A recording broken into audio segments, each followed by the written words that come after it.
আমার বাবাকে হত্যা করা হয়েছে, এটা একটা জুডিশিয়াল মার্ডার ছিল এবং এটার সাথে বাংলাদেশের আওয়ামী লীগ রেজিমের সরকার সরাসরি জড়িত ছিল।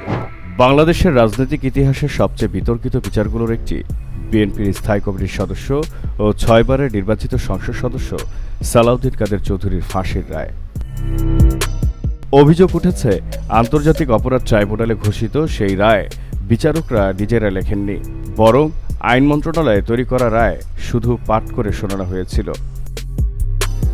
2013 সালের 1 অক্টোবর আন্তর্জাতিক অপরাধ ট্রাইব্যুনালে সালাউদ্দিন কাদের চৌধুরীর মৃত্যুদণ্ডের রায় ঘোষণা করা হয়।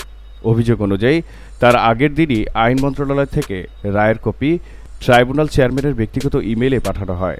তৎকালীন আইন প্রতিমন্ত্রী কামরুল ইসলামের তত্ত্বাবধানে এবং বেলজিয়াম প্রবাসী আইনজীবী ডক্টর আহমেদ জিয়াউদ্দিনের ডিকটেশনে মন্ত্রণালয়ের একটি টিম গোপনে রায়টি তৈরি করে বলে দাবি করেছেন সংশ্লিষ্ট কর্মকর্তারা। ঘটনাটি নাটকীয় মোড় আসে রায় ঘোষণার দিন আদালতে। সালাউদ্দিন কাদের চৌধুরীর আইনজীবী ব্যারিস্টার ফখরুল ইসলাম আদালতে দাঁড়িয়ে বলেন, মাননীয় আদালত, আপনারা যে রায় পড়বেন সেটি আপনারা লেখেননি, আইন মন্ত্রণালয় থেকে পাঠানো হয়েছে। এরপর তিনি আদালতে থাকা কপির সঙ্গে নিজের হাতে থাকা কপি মিলিয়ে দেখতে বলেন। উপস্থিতদের দাবি, আদালতে পাঠ করা রায়ের সঙ্গে সেই কপির হুবহু মিল পাওয়া যায়।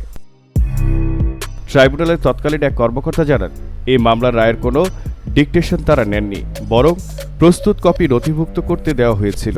অভিযোগ রয়েছে, আইন সচিবেরই মেল থেকে ভুলবশত একটি সিসি কপি অন্যত্র চলে যাওয়ায় রায়ের কপি আগেই আসামিপক্ষের হাতে পৌঁছে যায়। এই ঘটনার পর ব্যারিস্টার ফখরুল ইসলাম সহ ট্রাইব্যুনালের কয়েকজন কর্মকর্তা কর্মচারীর বিরুদ্ধে তথ্য প্রযুক্তি আইনে মামলা হয়। পরে তাদের বিভিন্ন মেয়াদে সাজাও দেওয়া হয়। তবে পরিবার ও আইনজীবীদের দাবি, এটি ছিল একটি পূর্ব পরিকল্পিত জুডিশিয়াল কিলিং। আমার বাবাকে হত্যা করা হয়েছে, এটা একটা জুডিশিয়াল মার্ডার ছিল এবং এটার সাথে বাংলাদেশের আওয়ামী লীগ রেজিমের সরকার সরাসরি জড়িত ছিল। আমরা আপনাদেরকে বলে দিতে পারি যে এটা হয়তোবা বাংলাদেশের জন্য একটা খুব কালো দিন হয়ে দাঁড়াবে।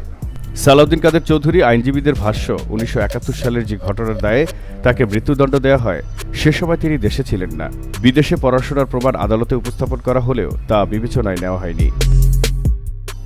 আন্তর্জাতিক মানবাধিকার সংস্থা অ্যামনিস্টি ইন্টারন্যাশনাল এবং ইন্টারন্যাশনাল কমিশন অব জুরিস্টও বিচার প্রক্রিয়ার স্বচ্ছতা নিয়ে প্রশ্ন তোলে। অবশেষে 2015 সালের 22 নভেম্বর মধ্যরাতে ঢাকা কেন্দ্রীয় কারাগারে সালাউদ্দিন কাদের চৌধুরীর ফাঁসির কার্যকর করা হয়। তবে তার পরিবার ও সমর্থকদের দাবি, এটি কোনো বিচার নয়, ছিল রাজনৈতিক প্রতিহিংসার নির্মম পরিণতি। বর্তমান জুডিশিয়ারিকে সম্মান দেখিয়ে তাদের সহযোগিতা নিয়েই আমরা আবার কোর্টে যাব। আশা করি আমরা প্রমাণ করতে পারবো যে সালাউদ্দিন কাদের চৌধুরী নির্দোষ ছিল এবং তাকে জুডিশিয়াল মার্ডার করা হয়েছে।